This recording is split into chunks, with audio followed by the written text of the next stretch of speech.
Ah, Nakakalungkot man pero kailangan na natin magpaalam kay Greggy. What's up mga kapwa? Good morning. Yan, kung nakikita nyo, nandyan si Greggy sa likod natin. Ayan, may babalita ako sa inyo kasi kailangan nyo itong malaman. So ayan, syempre shoutout muna. Nakabago natin na jersey. Ayan. Angas yan mga kapwa. Adriatico yan. Ayan. Mga bagong release nila.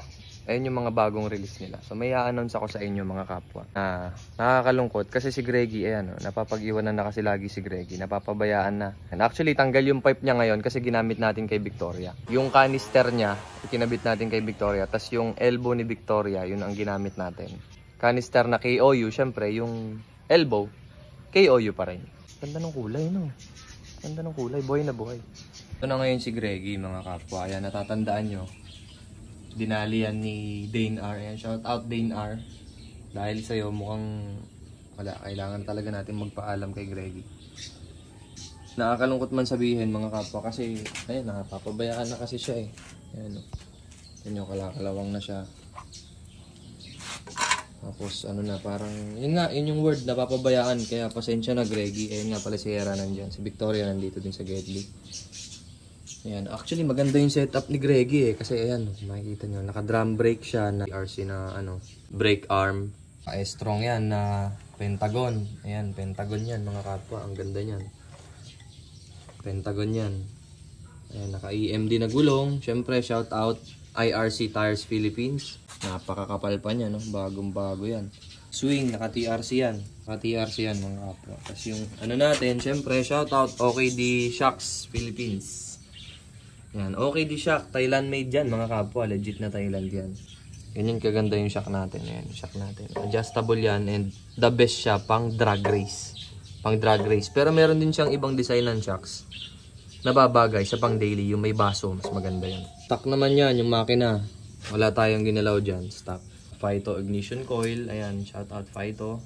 Straight Phyto yan hanggang dito sa clutch system natin, Phyto yan, napakaganda yan. Kaya lang, naka-RCB tayo na brake. Strong din na Pentagon. Ayan, ang angas ng Pentagon mga kapwa. Repaint tayo na fairings.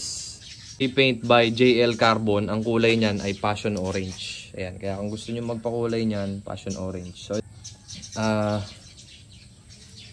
nakakalungkot man, pero kailangan na natin magpaalam kay Greggy. Ayan, ang itsurang ganyan ni Greggy, kailangan na natin magpaalam. Kasi ipi-PCC na natin si Greggy. Ayan, Greggy, mag-ready ka na kasi ipi-PCC ka na. Goodbye na sa itsurang ganan ni Greggy.